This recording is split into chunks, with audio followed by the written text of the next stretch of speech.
बाहेरच्या राज्यातून आलेले ढोंगी साधू म्हणजे धीरेंद्र शास्त्री याने नागपूरमध्ये छत्रपती शिवाजी महाराजांवर आक्षेपार्ह विधान केलं आणि ते विधान महाराष्ट्राचे मुख्यमंत्री देवेंद्र फडणवीस गडकरी साहेब यांच्या समोर केलं, तरी या महाराष्ट्रातील ज्यांनी सत्ता बीजेपी भोगत आहे त्यांनी त्या धीरेंद्र शास्त्रीला अडवलं नाही।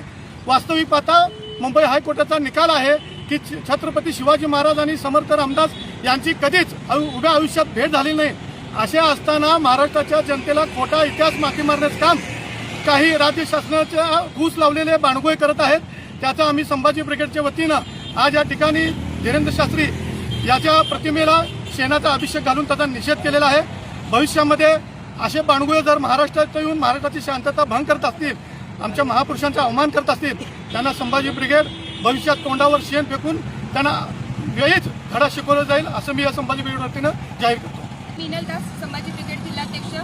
नुकत्याच झालेल्या नागपूरच्या स्टेजवरती मुख्यमंत्री देवेंद्र फडणवीस, नितीन गडकरी साहेब यांच्यासमोर जो भोंदू बागेश्वर जो आहे त्यांनी छत्रपती शिवरायांबद्दलचे बेताल वक्तव्य केलेलं आहे की शिवराय हे थकलेले होते आणि त्यांनी रामदास समर्थांना सांगितले की हा राजपाट सांभाळा।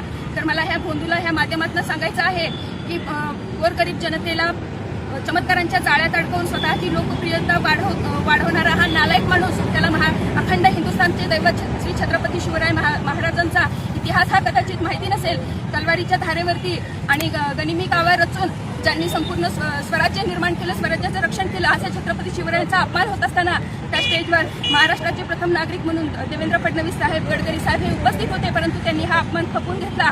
परंतु हा झालेला अपमान आम्ही सहन करून घेणार नाही। मागचे कित्येक वर्ष, कित्येक महिने झाले आम्ही पाहत आहोत की हे जे मनुवादी वृत्तीचे जे बांडगुळ आहेत, सोलापूरकर आहे, कोश्यारी आहे, गोरटकर आहेत, हे सतत छत्रपती शिवरायांचं महत्त्व कमी करण्यासाठी, त्यांच्या शौर्याचं महत्त्व कमी करण्यासाठी जी बेताल वक्तव्य करत आहेत, याला हे सरकार कुठेतरी पाठीशी घालत आहे की काय अशी आम्हाला शंका येत आहे। आणि आज संभाजी ब्रिगेडच्या वतीनं आम्ही ह्या भोंदू बागेश्वराच्या प्रतिमेला शेणाचा अभिषेक घातलेला आहे आणि या सरकारला सुद्धा इशारा देत आहोत की इथून पुढे थोर महापुरुषांच्या कार्यावर, कर्तृत्वावर जे कोणी बेताल वक्तव्य करतील त्यांच्यावरती देशद्रोहाचा गुन्हा दाखल करण्यात यावा। अन्यथा अशा भोंदूंना ह्या महाराष्ट्रामध्ये संभाजी ब्रिगेड जिथे दिसेल तिथे तोंडाला शेण लावल्याशिवाय गप्प बसणार नाही, हा इशारा ह्या ठिकाणी आज आम्ही देत आहोत।